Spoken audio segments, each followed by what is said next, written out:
Welcome to the Deep Dive, where we analyze your source material to give you the essential knowledge you need, condensed and ready for recall.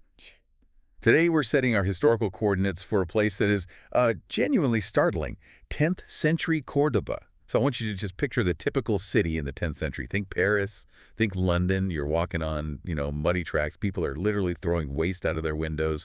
The smell, it's the stench of open sewers. And then the sun goes down, and you are plunged into complete, total, and pretty dangerous darkness. Now, hold that image. Let's just switch the scene completely. Now, we're walking into Cordoba, the capital of Al-Andalus, the Muslim-ruled Iberian Peninsula, and suddenly the streets are paved. Paved, yeah. Clean water is flowing from public fountains. The air, it smells clean, like of soap and spices.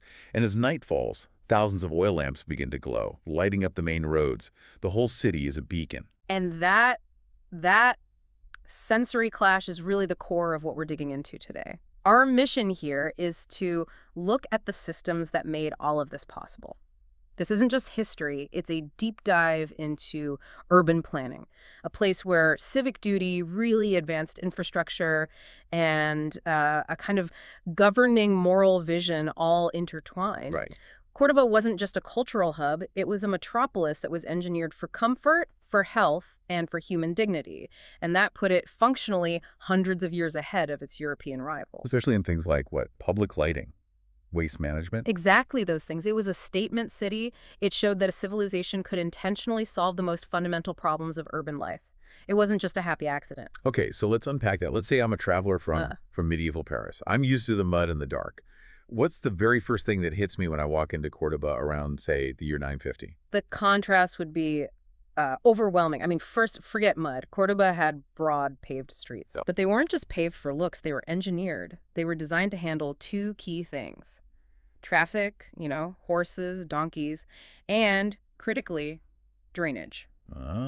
So the water has somewhere to go. Precisely. They were built to channel water away. That meant they didn't just turn into a swamp or an open sewer every time it rained. That focus on engineering, on drainage, that speaks to some serious deliberate design, not just, throwing stones on the ground. It absolutely does. And these streets were buzzing with life. Merchants selling silks, glassware, paper, which was still a huge rarity in most of Europe. But that economic vibrancy, it needs a support system, right? It can't happen in a sea of filth. It can't. And that gets back to the sensory experience. Travelers at the time consistently noted it. While other cities reeked of decay, Cordoba smelled of soap, of herbs, of clean water. So it was policy, not just luck or a good climate. 100% policy. Cleanliness was a non-negotiable part of governance. Okay, so let's talk about that governance. Organized sanitation and water. I mean, these are huge challenges for modern cities, let alone in the 10th century. How did they actually solve for waste disposal and clean water across a huge city? It was a centralized, systemic approach. Water came in through aqueducts and then was distributed through public fountains. All over the city. In every neighborhood, so everyone had access to drinking and washing water. But the waste? That's the harder part, right? For sure. They didn't just dump it in the street. They had organized crews, actual municipal workers who collected waste from homes and from the markets. Wow. I mean, that must have been a logistical nightmare, just organizing that, the cost. Did the sources mention how they even managed that? They highlighted success, and part of the genius was resource reuse. So animal dung, for instance, wasn't just garbage. Right. It was carted away and systematically repurposed as fertilizer for the farms surrounding the city.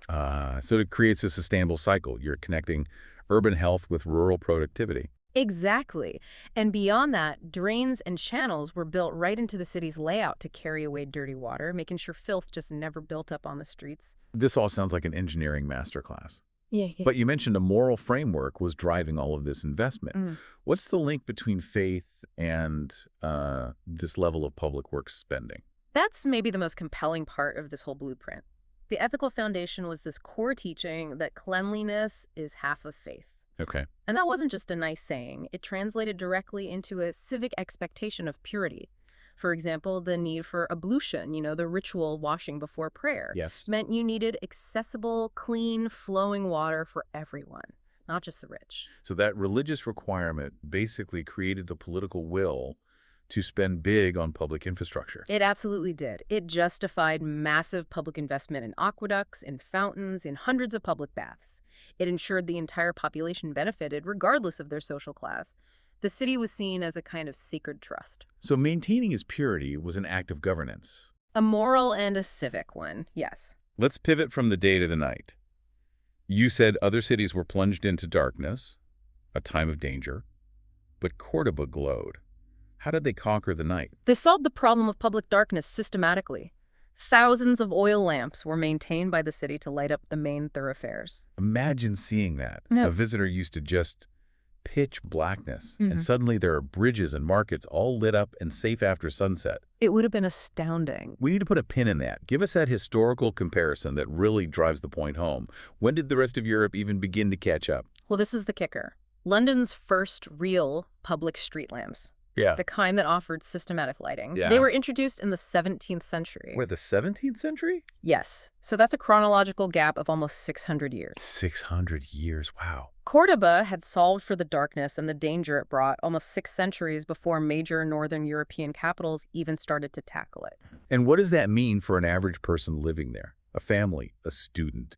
It wasn't just about not tripping in the dark, was it? Not at all. It was about extending civic life. It was about dignity. Light obviously increased safety, letting people move around freely. Markets could stay open later. Markets stayed lively, exactly. But it also reinforced order. Guards could patrol lit streets. Students could walk home safely from their study circles. It was this profound symbol that the city cared for its people. 247. So this order, this investment in public well-being, it obviously created a foundation for something much bigger. Let's broaden out from sanitation and lamps. What kind of intellectual engine did this sophisticated city support? It was the engine room of knowledge for the entire Western world at the time. You know, we often hear this narrative of a universal European dark age. Right. Well, Cordoba is the most powerful counter-argument to that idea. It was the greatest center of learning in the West, period. Just think about the numbers for a second.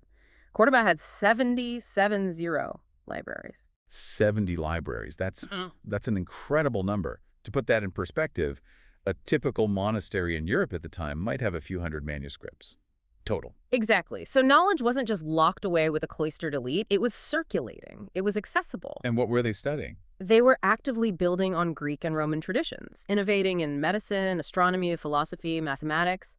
They weren't just custodians of old texts. They were pushing the boundaries. And these breakthroughs, they didn't just stay in Al-Andalus, did they? No, not at all. This is the crucial part. These works were eventually translated into Latin, and this huge wave of rational thought, of science, of philosophy, it flowed back into the rest of Europe. Sparking the Renaissance. It provided a fundamental spark for what would become the Renaissance, yes. It completely challenges that simple narrative of a continent-wide dark age. And it's so important to stress, this isn't some myth. This is all documented history. We have voices from the time confirming all of this, right? Yeah, we do. We have internal accounts from scholars like Ibn Hazm, a 10th century polymath living there, who praised the city's order. He famously described the streets as being as if laid out by angels. And what about outsiders? Didn't anyone else notice? That's the most compelling proof. We have external verification. Foreign travelers, Christian merchants, diplomats from as far away as Germany. Yeah. They wrote about their astonishment. They'd arrive expecting some dusty backwater and instead find this vibrant metropolis that was far beyond anything they'd ever seen back home. They specifically mentioned the paved streets, the drainage, the active, safe nightlife. So if we pull this all together for today, what's the core lesson here for, say, a modern city planner, someone dealing with traffic, pollution, all of our modern problems, but with all our modern tech? What's the relevance?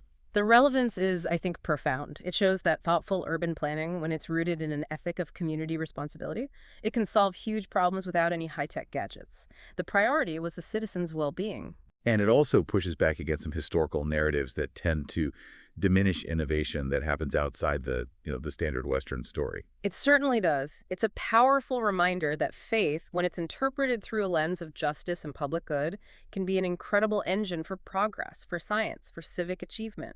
Okay, so to recap the key takeaways from this deep dive, Cordoba's achievements, the paved roads, the clean water, the waste removal, those thousands of lights, these were not accidents. Not at all. They were deliberate investments in community life.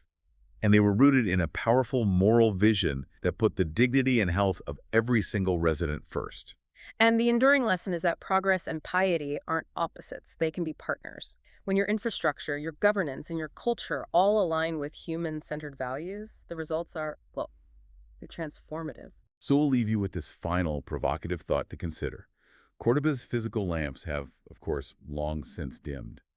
But its legacy whispers a really important lesson for our city leaders today. If a 10th century city could solve congestion, pollution, and safety by aligning its design with human dignity and a moral vision, making sure every citizen benefited, how much more efficiently and humanely could we solve today's metropolitan struggles? Given all the incredible technology we have, that ancient light might still hold a blueprint for our future.